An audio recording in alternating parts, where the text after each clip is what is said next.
Another symptom of psychological disorders would be the symptom of when an individual is withdrawn. Being withdrawn is when an individual would rather be away from a group and away from the crowd and more so alone and by their own self with their own thoughts. When someone's withdrawn, it's a sign or a symptom that they might have a mental illness or they might be feeling some type of way that could be negatively affecting their character.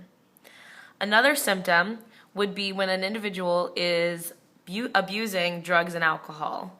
People sometimes abuse drug and alcohol in order to blend in more and not show how they truly are feeling. If they have depression, if they have anxiety, if they have OCD, if they have anything, sometimes people use drugs and alcohol to drain out all of that and drain out their brain from working, even when it's working the good things, in order to feel normal and in order to feel like they can simply slow down their mind and have a thought and get away from their illness.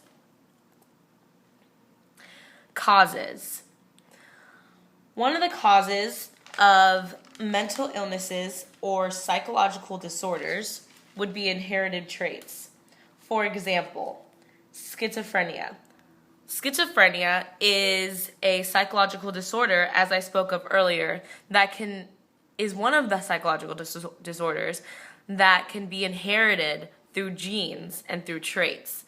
I put a little family tree over here to show you that the mother's genes and the father's genes both go to all of the children. So if a father has history in his family tree and in his genes of schizophrenia, it can easily trickle down to his children as well.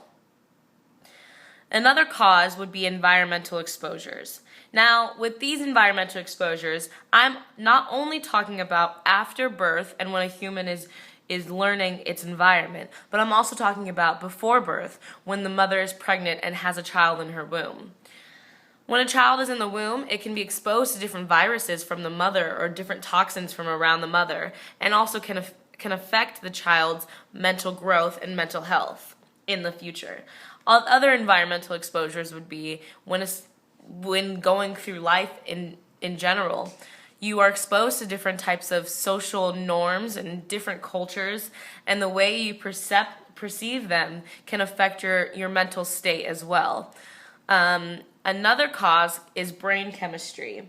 Brain chemistry are biochemical changes in the brain that can affect the mood or other aspects in the human's health. They can affect the way the brain thinks, the way the brain works, and the way the brain processes its outer surroundings. Risk factors. The risk factors of having psychological disorders or mental illnesses is that it can be a biological relative. As I spoke earlier about schizophrenia, it can be biologically given to someone, and it can easily trickle down into someone's gene pool.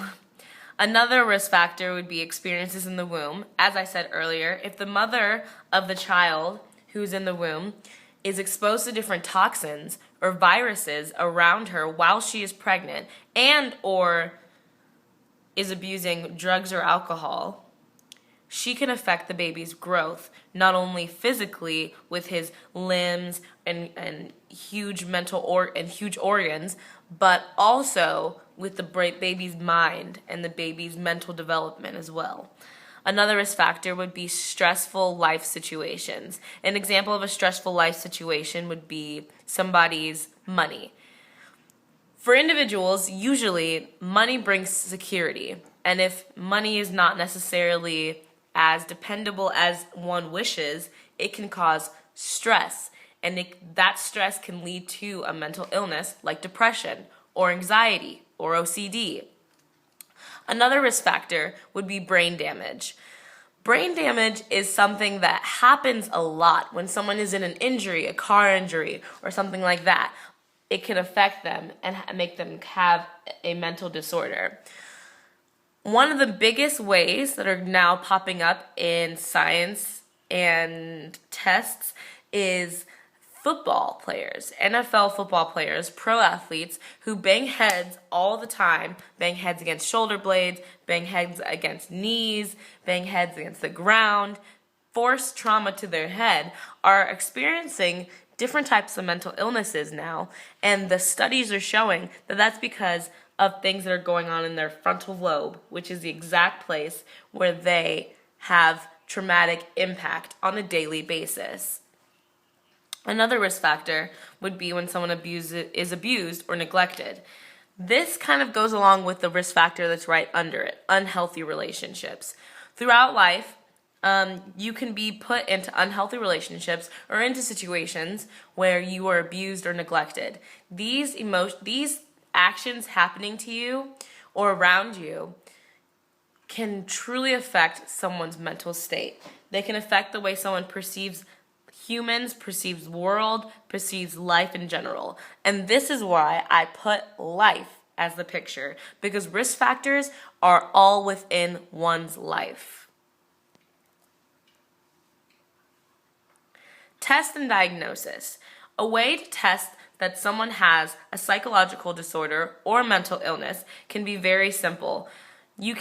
But they are also professional. I would prescribe that someone go to a professional to be diagnosed and not necessarily just go off of this presentation or someone else's blog online or something like that. A test and diagnosis that are open to people who are thinking that they might have a mental illness